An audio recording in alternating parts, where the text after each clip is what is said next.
محلوں میں آج موت آتی ہے، کنجری کا گانا منہ میں ہوتا ہے، ادھر دم نکل رہا ہے، ادھر کنجری کا گانا کانوں میں آواز آ رہی ہے، میت کو غسل دیا جا رہا ہے، کنجری کی آواز آ رہی ہے، جنازہ اٹھا کر لے جا رہے ہیں، کنجری کی آواز آ رہی ہے، قبر میں میت اتاری جا رہی ہے، کنجری کی آواز آ رہی ہے، قبر پہ مٹی ڈالی جا رہی ہے، کنجری کی آواز آ رہی ہے۔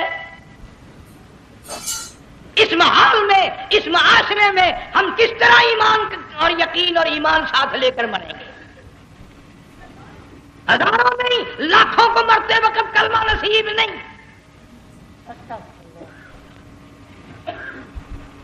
قسم دے کر پوچھو، ماں مر رہی ہے، کلمہ منہ سے نہ نکلا، باپ مر گیا، منہ سے کلمہ نہیں نکلا، بیگم صاحبہ چل بسی، منہ سے کلمہ نہیں نکلا،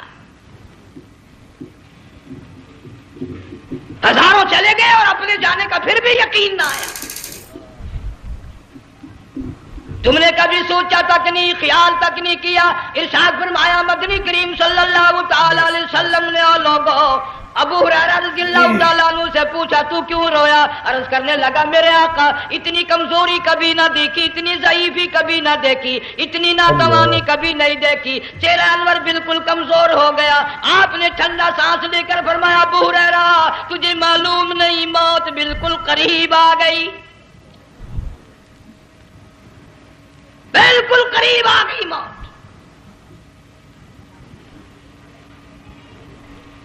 تیری ایک انگلی پکڑ کر اگر کوئی مروڑ دے کتنا دکھ ہوگا، درد ہوگا، ہائے ہائے ہائے۔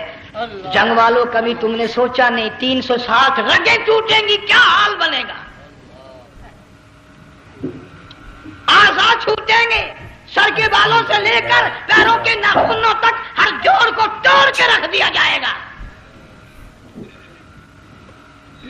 وزیروں، سفیروں، امیروں، حسینوں، جمیلوں، تمام کے جوڑوں کو اکھاڑ کے رکھ دیا جاتا ہے۔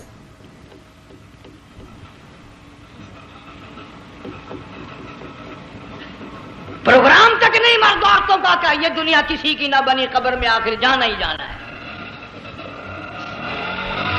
علماء کرام نے لکھا ہے کہ حضرت عیسیٰ علیہ السلام کے پاس لوگ آئے اور کہنے لگے نئی نئی قبروں سے مردے زندہ کر کے دکھاتے ہو، آؤ ہم ایک پرانی قبر پہ لے کے چلتے ہیں، مردہ زندہ کر کے دکھاؤ۔ عیسیٰ علیہ السلام تشریف لے گئے، فرمایا کم باذن اللہ، ایک نوجوان زندہ ہو کر قبر سے نکل کر سامنے آ کر کھڑا ہو گیا۔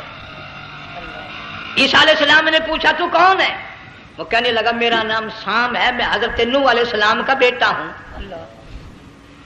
تو پیغمبر کا دماغ تو پیغمبر کا ہوتا ہے نا۔ فرمایا تجھے تو بڑا عرصہ قبر میں گزر گیا، کتنے ہزار سال قبر میں گزر گئے؟ کہ جی ہاں۔ عیسیٰ علیہ السلام نے فرمایا یار ملاقات تو اللہ نے کرائی دی، قبر کا کچھ حال تو بتا کیا بنتی ہے، قبر کا کچھ ماحول بتا، قبر کی خبر بتا۔ علماء کرام نے لکھا وہ نوجوان رونے لگا اور کہنے لگا عیسیٰ علیہ السلام تو قبر کی خبر پوچھتا ہے، قبر کا حال پوچھتا ہے، قبر کا ماحول پوچھتا ہے، قبر کا معاملہ مجھ سے پوچھتے ہو، آپ مجھ سے پہلے یہ کیوں نہیں پوچھتے کہ موت کا جھٹکا کتنا شدید ہے؟ نوجوان رو کے کہنے لگا عیسیٰ علیہ السلام کتنے ہزار سال میری موت کو گزر گئے، پر مالک کائنات کی قسم آج تک میرا منہ کڑوا ہے۔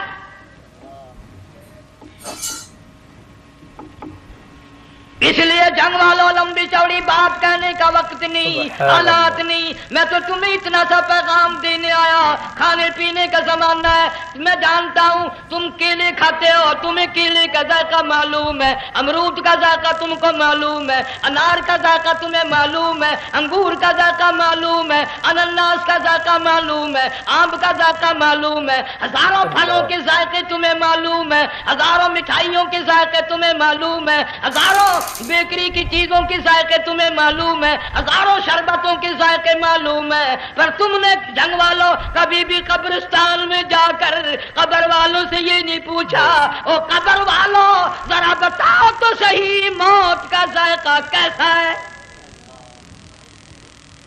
اللہ تم نے چکھا نہیں، جنہوں نے چکھا وہ بتانے نہ آئے کیسا ذائقہ ہے۔ اس لیے قرآن کہتا کلا اذا بلغت التراقي وقيل من راق وظن انه الفراق والتفت الساق بالساق الى ربك يومئذ المساق. بادشاہ ہو، امیر ہو، وزیر ہو، فقیر ہو، غریب ہو، رگیں ٹوٹیں گی، موت آئے گی، اور جس کی آئی تمہیں معلوم نہیں کس طرح آئی، کس حال میں آئی. جن کے دلوں میں ان باتوں کا خیال آیا، خدا کی قسم صحابہ کرام میں سے اتنے رویا کرتے تھے آنکھیں ختم ہو گئی. جناب فاروق اعظم رضی اللہ تعالیٰ عنہ کو کسی نے دیکھا رو رہے ہیں، بے تحاشا رو رہے ہیں. پوچھ لیا بڑا بہادر پہلوان فاروق تجھے کیا ہوا، اتنا کیوں رویا؟ فرمانے لگے تمہیں معلوم نہیں قبر کا اندھیرا یاد آ گیا.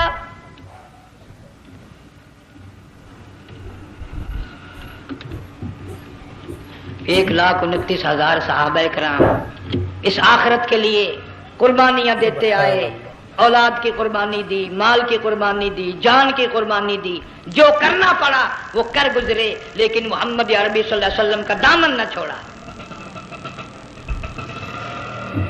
اسی لیے ہر سال اللہ پاک جل شانہ نے اس امت کو یہ موقع دیا کہ سنت خلیل پہ عمل کرتے کرتے قربانیوں کی یاد تازہ ہو جائے، قربانیوں کی یاد تازہ ہو جائے. قرآن کریم میں جا بجا ابراہیم علیہ السلام کا اللہ پاک نے ذکر خیر فرمایا، یوں فرمایا ہم نے ان کے بڑے امتحان کیے، بڑی آزمائش کی، وہ ساروں میں کامیاب ہوئے. تم ہر وقت اللہ سے یہ دعا کیا کرو اللہ ہمیں امتحان میں نہ ڈالے، آزمائش میں نہ ڈالے. ہم امتحان کے قابل نہیں، یہ ہمارے جو امتحان ہوتے ہیں ان میں نقل ماری جاتی ہے، تو اللہ امتحان لے گا تو نقل کیسے ماریں گے، کیسے کام چلے گا؟ جناب ابراہیم علیہ السلام کو اللہ پاک نے ہزاروں امتحان میں مبتلا کیا، ہزاروں آزمائشیں کی، فَأَتَمَّهُنْ سب میں کامیاب گیا، سب میں پاس نکلا. ایک آزمائش ایسی بھی آئی اللہ کی توحید کی وجہ سے، شرک کو مٹانے کی وجہ سے ابراہیم علیہ السلام کا سارا مصر فلسطین دشمن بن گیا. حضرت سارہ کو ساتھ لے کر چل دیے، ایک بیوی ساتھ ہے اکیلا دم میں. یہاں تو لوگ محلوں میں شہروں میں کہتے ہیں جی میں اکیلا ہی ہوں، میں کیا کروں. اگر خلیل کہتا کہ میں اکیلا ہوں تو آج قرآن میں اس کا ذکر خیر کیسے ہوتا ہے؟ پرواہ نہ کی، وہ کہتا ہے میرے لیے میرا اللہ کافی ہے. کون کہتا ہے میں اکیلا ہوں، میری ساتھ تو اللہ ہے. مصر سے گزرنے لگے، بادشاہ کے ملازموں نے بادشاہ کو جا کے بتایا بڑی خوبصورت عورت گزر رہی ہے تیرے حلقے سے، بہت بڑی خوبصورت عورت ہے. کہ ملازم پکڑ کے لے کے چلے تو عورت ذات حضرت سارہ رونے لگ گئی. خلیل میرا کیا بنے گا؟ پیغمبر کو اللہ کی ذات پر بڑا یقین ہوتا ہے، فرمایا پرواہ نہ کر، میری آبرو میرے مولا کی آبرو ہے، چاہے جہاں چلی جا میری عزت کی حفاظت میرا اللہ کرے گا. فرمایا فاللہ خیر حافظا وہو ارحم الراحمین. پرواہ نہ کر، میں اس کا پیغمبر ہوں، نبی ہوں، شیخا میں جلا اس کے لیے، سارے دکھ اٹھاتا ہوں اس کے لیے، میری عزت کی حفاظت وہی کرے گا. محل میں جا کر حضرت سارہ کو بند کر دیا. بادشاہ نے بلوایا ہے عزت لوٹنے کے لیے، بادشاہ نے پکڑوا کر منگوایا ہے آبرو برباد کرنے کے لیے. بادشاہ کا ارادہ ہے سارا کی عزت کو برباد کرنے کا، اور اللہ کا پروگرام ہے سارا ادھر آ، اس محل میں ایک معصوم بچی ہے جس کا نام ہاجرہ ہے، میں اس کو اتنا پسند کرتا ہوں، اللہ فرماتے ہیں اس کے پیٹ سے اسماعیل ذبیح اللہ کو پیدا کرنا چاہتا ہوں، اس کی نسل سے حبیب اللہ کو لانا چاہتا ہوں. آج تک کسی کی انگلی اس کی طرف نہیں اٹھی. سارا محل میں آؤ، اس کو آ کر ساتھ لے جاؤ تاکہ میرے ذبیح اللہ کی پیدائش کا معاملہ بن جائے. بادشاہ کا ارادہ ہے آبرو برباد کرنے کا، اللہ کا ارادہ ہاجرہ کی آبرو بچانے کا. فرمایا وَيَمْكُرُونَ وَيَمْكُرُ اللَّهُ واللہ خیر الماکرین.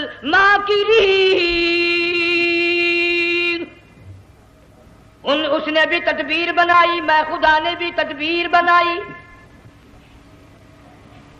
بادشاہ آیا حضرت سارہ کے قریب برائی کا ارادہ کر کے. مفسرین نے لکھا ہے حضرت سارہ نے فرمایا مجھے 2 رکعت نماز پڑھنے دے. یہاں سے پتہ چلا کوئی پاک دامن عورت، کوئی نیک بیٹی اگر گنڈوں میں بدماشوں میں پھنس جائے، عزت بچانے کا طریقہ یہ ہے وضو کر کے اللہ کے سامنے نیت تو باندھ، تیری عزت کے لیے وہ فرشتے بھیجے گا.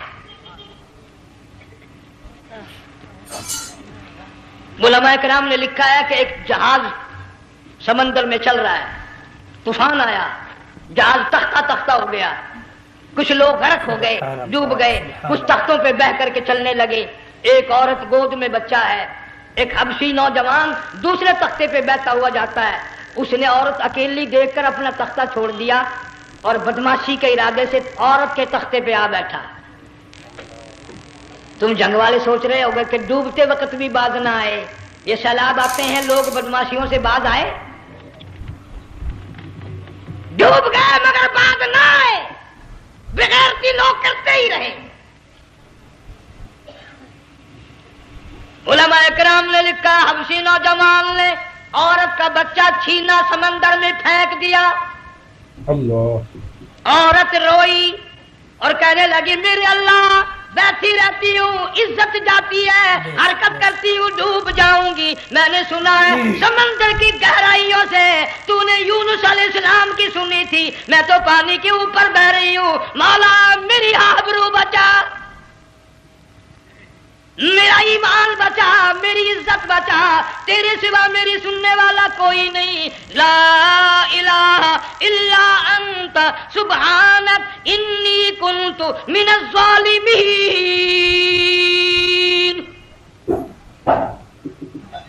علماء نے لکھا ہے کہ ایک گردن سی نمودار ہوئی پانی میں سے اور حبشی نوجوان کو ایک ہی لقمہ بنا کر لے گئی. وہ تو ہر جگہ سنتا ہے، پکارنے والا بے بس بے کس ہو کر جب اس کو پکارتا ہے وہ ہر جگہ انداز پہنچاتا ہے، وہ ہے جو موجود ہر جگہ. عورت بہتی بہتی کنارے جا لگی. ایک جہاز قریب آیا، دوپٹے کا اشارہ کر کے اس کو بلایا.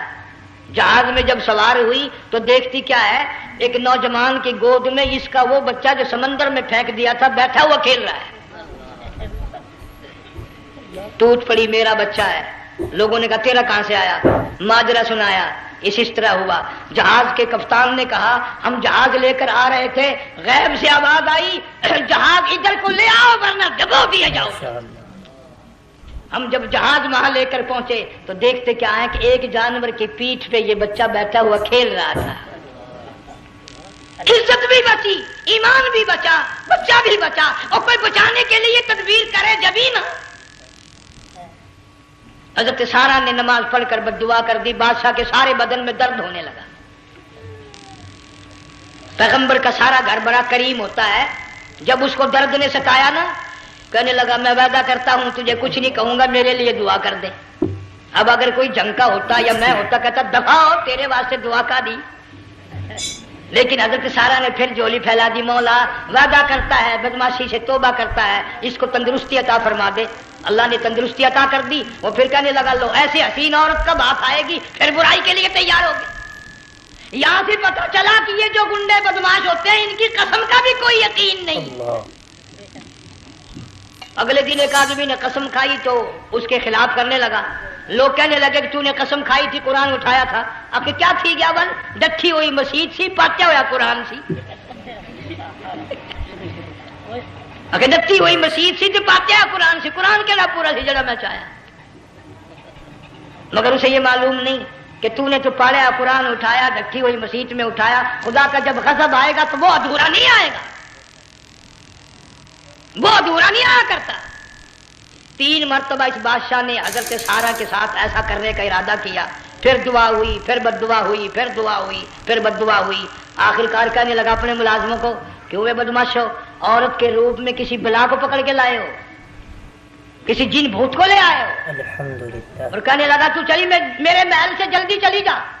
اور جاتے جاتے وہ کہا کہ یہ تیری خدمت کیا کرے گی، یہ بچی میرے محل میں ہے، اس کو ساتھ لے جا۔ حضرت سارہ کو، ہاجرہ کو ساتھ کر دیا۔ سیانی ہو گئی، حضرت ابراہیم علیہ السلام سے نکاح کر دیا، اسماعیل علیہ السلام پیدا ہو گئے۔ اللہ میاں جب حضرت ابراہیم علیہ السلام چومتے ہیں، چاٹتے ہیں، ماتھے پہ بوسے دیتے ہیں، اٹھاتے ہیں، پیغمبر کا بیٹا، خود بھی نبی اور آل میں آنے والا نبی، کالی کملی والا صلی اللہ علیہ وسلم، کتنا حسین چہرہ ہوگا۔ اللہ میاں نے پھر آزما لیا، حکم دیا کہ اس ہاجرہ کو، اسماعیل کو، دونوں ماں بیٹوں کو وہاں چھوڑ کے آ جہاں سینکڑوں میل میں پانی کوئی نہیں، آدمی کوئی نہیں، رستہ کوئی نہیں، گھاس کوئی نہیں، پتا کوئی نہیں، جہاں بیت اللہ ہے یہاں کے بارے میں حکم دیا، چھوڑ کے آ۔ اور اگر آپ کو نیند نہیں آئی تو مزہ آئے گا، اللہ نے یہی فرما دیا، بتانا نہیں ہے کہ میں نے حکم دیا ہے۔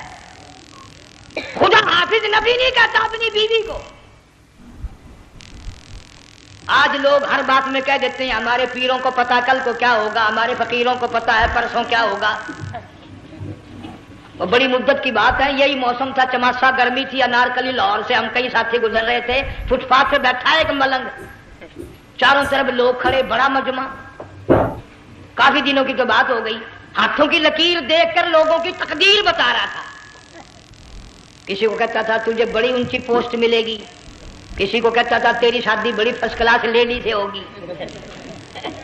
وہ بابو تو کوڈا ہی ہو جاتا تھا، لیڈیوں پہ بڑے مرائے یہ لیڈے، کوئی کام نہیں، رات دن بس لیڈیوں کے پیچھے ہی پھرنا ہے۔ میں نے اپنے ساتھیوں سے کہا، میں نے کہا میں بھی تقدیر پوچھتا ہوں اپنی۔ کہنے لگے شرارت ہو جائے گی، میں نے کہا ساری دنیا پر ہاتھ دکھا رہی ہے، کوئی شرارت نہیں، میرے ہاتھ میں شرارت ہے۔ 1 روپیہ لے رہا تھا وہ، میں بھی لوگوں میں گھساتا، بھیڑ میں سے اوپر نیچے ہی ہوتا ہوتا میں بھی پہنچ گیا، اور دونوں گھٹنے میں نے زمین پہ رکھ دیا، روپیہ ہاتھ میں نے اس کے ذکر کہا، میں کہ ملنگ جی اگر اب ویکھیا میری شادی ہو جائے گی کہ نہیں۔ اب اس نے دیکھ کے میری طرف کہنے لگا، اس نے سوچا کہ یہاں اچھے بھلے کو نہیں ملتی پاکستان میں، اسے کون دے گا؟ اچھی طرح میرا ہاتھ دیکھا بھی نہیں، جھٹک کے کہنے لگا نہیں تیری شادی نہیں ہونی۔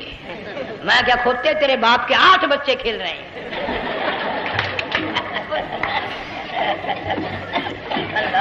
یوں ہی عقیدے بگڑ جاتے ہیں لوگ۔ ہمارے پیر کو پتا، فقیر کو پتا، کسی کو پتا نہیں ہے، کوئی نہیں جانتا۔ فرمایا وما تدری نفس ماذا تکسب غدا،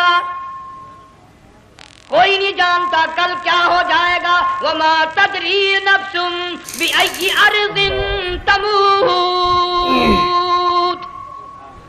کوئی نہیں جانتا زمین کے کس ٹکڑے پہ موت آئے گی۔ ان اللہ علیم خبیر، ایک اللہ کی ذات جانتی ہے۔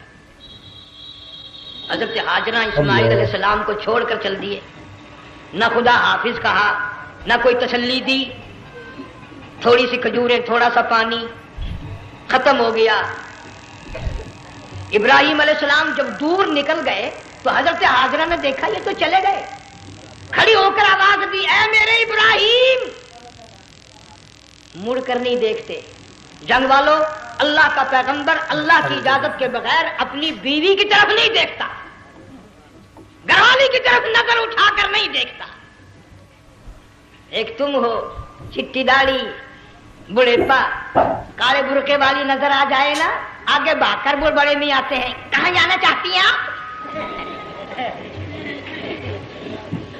تیری ماں لگتی ہے، آپ چلی جائے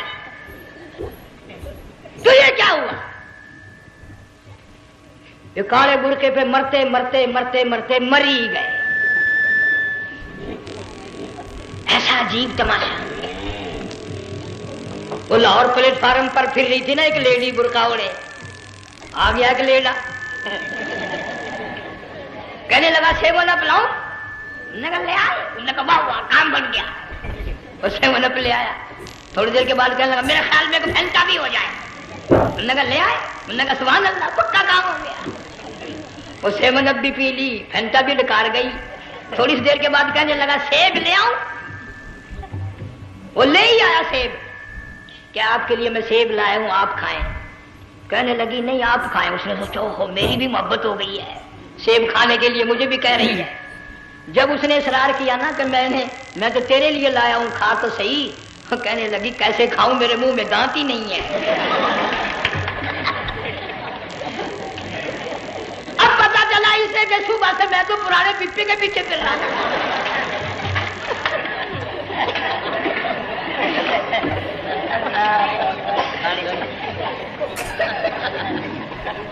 صرف برقع دیکھا چل دی. یہاں پیغمبر اپنے گھر والی کی طرف نہیں دیکھتا. حضرت حاجرہ نے اسماعیل علیہ السلام کو سینے سے لگایا. عرب کی قداور مائی, طاقتور مائی, دوڑ لگا کر حضرت خلیل کا راستہ آ کے روک لیا اور کہنے لگی میں جوان عورت, یہ پیارا نور نظر, یہ لخت جگر, شکل تو دیکھو, صورت تو دیکھو, ہمیں یہاں چھوڑ کے جا رہے ہو. اللہ کا پیغمبر بولتا نہیں. پتہ چلا پیغمبر اللہ کی اجازت کے بغیر سانس نہیں لیتا, آنکھ کا اشارہ نہیں کرتا. حضرت حاجرہ رونے لگ گئی, میرے خلیل, میری ابراہیم, میرا قصور بتاؤ, میرا جرم بتاؤ, میری خطا بتاؤ, میرا گناہ بتاؤ, معافی چاہوں گی, معذرت کروں گی. اس بچے کا کیا گناہ ہے اس میدان میں چھوڑ کے چلے ہو؟ بولتے نہیں ہیں, اللہ کی طرف سے بولنے کی اجازت نہیں ہے. حضرت حاجرہ نے خود ہی قیاس لگایا, سوچتی ہیں پیغمبر تو کسی پہ ظلم نہیں کرتا. وہ کہنے لگی خلیل کہیں اس رب کا حکم تو نہیں, کہیں اس اللہ کا یوں حکم تو نہیں. جنگ کے لوگوں اگر خلیل ہاں کہہ دیتا تو کیا حرج تھا, ہاں نہیں کہتا, اجازت نہیں, تاکہ حاجرہ کے یقین ایمان کا امتحان مکمل ہو. مفسرین نے لکھا ہے کہ حضرت ابراہیم علیہ السلام نے سر کا یوں اشارہ کیا, بس ذرا سا ہاں. پھر عورت کا ایمان دیکھ, یقین دیکھ, یہی نہ بیٹھی, دوڑ کے وہاں گئی ہے جہاں پہلے بٹھا کر آئے تھے اور کہنے لگی ابراہیم جاؤ, میں جانوں میرا رب جانے, پرواہ نہیں. راتیں آتی ہیں چلی جاتی ہیں, دن آتے ہیں گزر جاتے ہیں. تھوڑی سی کھجوریں تھی وہ ختم ہو گئی, پانی ختم ہو گیا, بھوک اور پیاس نے بے چین کر دیا. اسماعیل علیہ السلام کی اتنی لمبی زبان باہر نکلا. دو پتھر کھڑے کر کے اوپر ایک پتھر رکھ کر چھاؤں بنائی, اس کے نیچے لٹا دیا اور پھر چکر لگایا. کبھی صفا پہاڑی پہ چڑھتی ہے, کبھی مروہ پہاڑی پہ چڑھتی ہے, کبھی اترتی ہے اور ڈھلوان میں سے بھاگ کر چلتی ہے جب اپنا بچہ نظر نہیں آتا.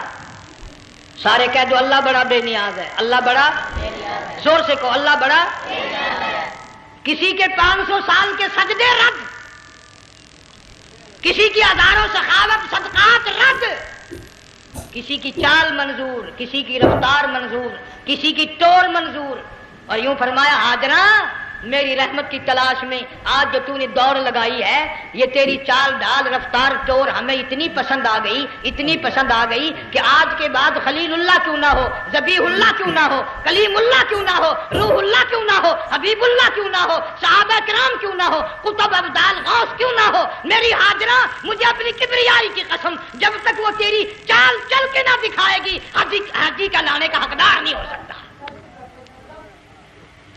تیری رفتار اسے چلنی پڑے گی.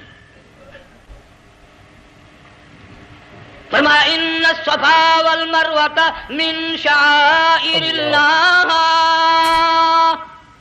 فمن حج البیت او اعتمر فلا جناح علیہ ان یطوف بہما ومن تطوع خیرا فإن اللہ شاکر علیم. 7ویں چکر میں آواز سی آئی, اب رو پڑی حضرت حاجرہ, کہنے لگی میرا بچہ اگر چل بسا میں پھر کیا کروں گی. سن لی میں نے آواز. آپ کی کیا دیکھتی ہے, اسماعیل علیہ السلام کی نرم و نازک ایڑیاں جس زمین پہ رگڑی گئی تھی وہاں سے چشمہ جاری کر دیا. حضرت حاجرہ نے پی لیا, بھوک بھی ختم ہو گئی, پیاس بھی ختم ہو گئی, بچے کو بھی پلایا. اللہ تعالیٰ نے خانہ کعبہ کی بنیاد ڈال دی, ایسے گھر کی بنیاد ڈالی. حضور صلی اللہ علیہ وسلم فرماتے ہیں 500 سال کی عبادت ایک طرف اور بیت اللہ پہ ایک نگاہ یوں ڈالنا ایک طرف.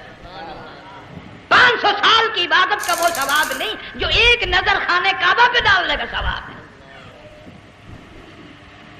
اور اللہ پاک یوں فرماتے ہیں کہ جو آنے والا حجر اسود کو بوسہ دیتا ہے، اللہ پاک یوں فرماتے ہیں میں سمجھتا ہوں میرا سجا ہاتھ پکڑ کر میرے بندے نے چوم لیا۔ جو غلاف کعبہ کو پکڑ کر مانگتا ہے، اللہ فرماتے ہیں میں یہ سمجھتا ہوں میرا دامن پکڑ کے مانگ لیا۔ جو مقام ملتزم پہ لپٹ کے مانگتا ہے، اللہ فرماتے ہیں میں سمجھتا ہوں میری چوکھٹ پہ پڑ کے مانگ لیا۔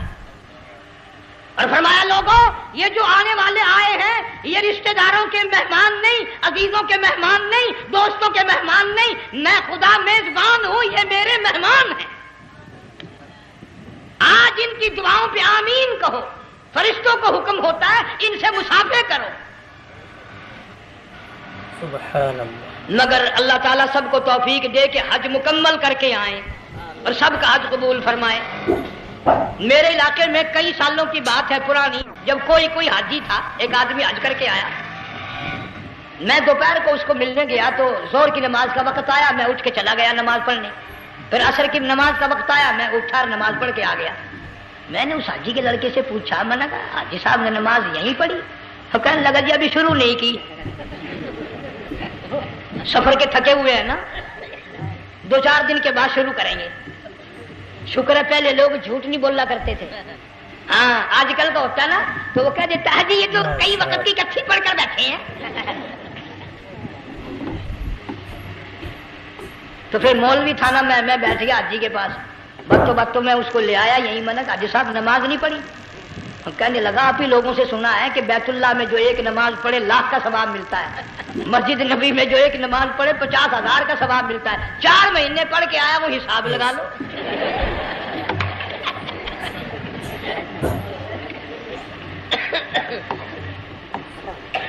مسائل سیکھتے نہیں، ارکان اور آداب بیت اللہ کے سیکھتے نہیں۔ ڈی سی کے دفتر میں اگر جانا ہو کئیوں سے پوچھے کیسا جاؤں، کس طرح درخواست دوں، کیسے کہوں، کیسے کھڑا ہوں، کیسے بیٹھوں، کیا عرض کروں، اور اللہ کے دربار میں ہم جاتے ہیں اور سیکھ کرنے جاتے ہیں۔ یہ خوف نہیں کہ اگر بے ادبی ہوگی تو مارا جاؤں گا۔ اللہ تبارک و تعالیٰ جل شانہ نے اسماعیل علیہ السلام کی نرم و نازک ایڑیوں سے بنیاد ڈال کر خانہ کعبہ کی، اللہ نے ہمیں یہ کعبہ دیا، گناہوں کی معافی مانگنے کے لیے وہاں جاؤ، اللہ تبارک و تعالیٰ کے دربار میں حاضر ہو کر مانگنے کے لیے یہاں جاؤ۔ ارشاد فرمایا مدنی کریم صلی اللہ تعالی علیہ وسلم نے جو آدمی صحیح ارکان حج کے ادا کر کے واپس جاتا ہے اس طرح واپس آتا ہے گویا آدھی ماں کے پیٹ سے پیدا ہوا۔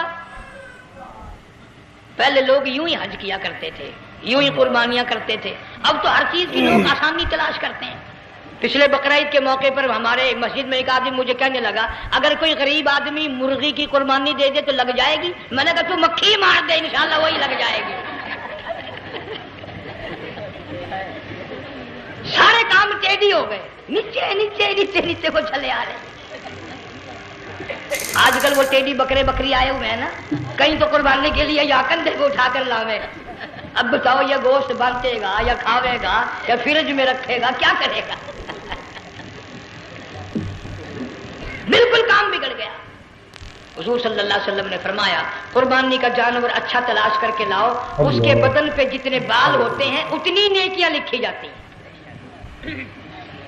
اور میرا موضوع نہیں، حضور صلی اللہ علیہ وسلم نے فرمایا کہ میں نے اللہ سے دعا کی تھی میری امت کا کیا بنے گا، پل صراط پہ سے گزرتے وقت اللہ تعالیٰ نے میری دعا کو قبول فرما کر یوں فرما دیا کہ تیری امت جو قربانی میں جانور ذبح کرے گی میں خدا پل صراط کے کنارے پر زندہ کر کے ان سب جانوروں کو سواریاں بنا کر پیش کر دوں گا۔ اس لیے بقرعید بالکل قریب آ گئی، ہر دین ایمان اسلام کے لیے قربانی کے لیے تیار رہو۔ زیادہ سے زیادہ مجھے آج کل فکر لگا ہوا ہے کہ اپنے گھروں کو میں نماز کا اہتمام کرو۔